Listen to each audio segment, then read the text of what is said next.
I almost didn't go to Thanksgiving that year. Not because I was busy, because I was tired. There is a particular kind of exhaustion that comes from spending years around. People who make you feel tolerated rather than wanted. You start questioning yourself. Maybe you're being sensitive. Maybe you're misunderstanding jokes. Maybe you're expecting too much. Those thoughts followed me all the way to my parents' house. The strange thing was that everything looked normal when I arrived. The same driveway, the same decorations, the same familiar smell of food coming from the kitchen. My mother hugged me. My father nodded. My sister barely looked up from her phone. Nothing felt openly hostile. That was how it usually worked. The distance was rarely direct. It lived inside comments, stories, tiny reminders that I occupied a different place in the family than everyone else. During dinner, relatives shared old memories. Most of them were harmless, some weren't. Whenever childhood stories involved me, I somehow became the punchline. The awkward one, the struggling one, the one who never quite fit. People laughed. I smiled when expected. I had been doing that for years. At some point, my father stood up with a glass in his hand. He wasn't making a formal toast, just talking the way people do during holiday dinners. He joked about family traditions, talked about old vacations. Then he looked directly at me. Honestly, he said he was never really our son. A few people laughed immediately. He smiled more like a guest who overstayed his welcome. The room erupted. Not because it was particularly funny, because people tend to laugh when they think everyone else is laughing. I remember looking around the table, watching faces. Nobody seemed shocked. Nobody told him to stop. Across the room, my sister leaned toward my mother. She thought she was whispering. She wasn't. Why did you invite him? A small giggle. Then he stinks of poverty. My mother laughed just a little, but she laughed. That moment felt strangely calm. People imagine that hurt arrives like an explosion. Sometimes it arrives like confirmation, because the worst part wasn't hearing it. The worst part was realizing I had spent years pretending not to hear versions of it. Different words, same message. You don't belong. For a few seconds, I sat there quietly. Then I stood. My chair scraped against the floor. Conversation stopped. My father looked confused, as if he expected another forced smile.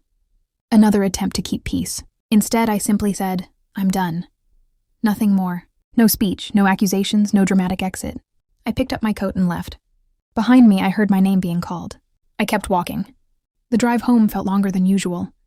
Not because I was angry, because I was thinking about all the ways people become attached to roles. In my family, my role had always been reliability, the person who fixed problems, the person who helped when someone needed assistance, the person who stepped in quietly. Over time, that reliability expanded into things I barely noticed. Co-signing an apartment lease for a relative, serving as a backup guarantor on a small family business loan, covering emergency expenses during difficult periods, helping with paperwork nobody wanted to handle. I had told myself these arrangements existed because we were family.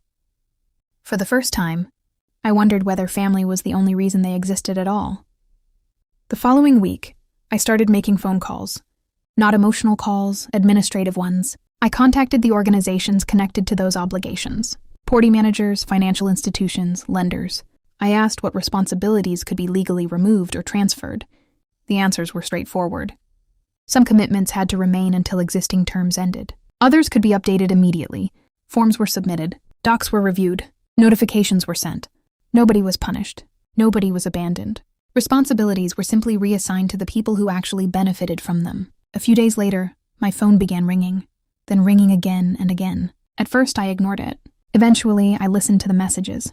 The tone was familiar, concerned, urgent, demanding. Several relatives wanted to discuss paperwork. Others wanted explanations. One wanted to know why certain approvals now required additional documentation. What struck me most was what nobody mentioned. Thanksgiving. My father's comment, my sister's remark, the reason I left. Those subjects barely appeared. The practical consequences received far more attention than the emotional cause. That realization hurt more than the dinner itself, because it revealed something uncomfortable. Many people had noticed my value long before they noticed my feelings.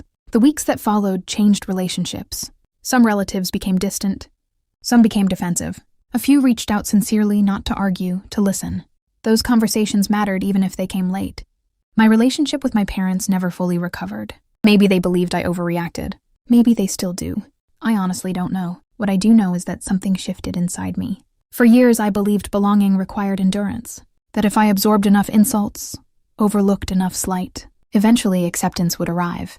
It never did. One quiet evening, several months later, I sat alone in my apartment. No phone calls, no emergencies, no family crisis waiting for me to solve it. Just silence. For a moment, the silence felt unfamiliar. Then something surprising happened. It stopped feeling lonely and started feeling peaceful.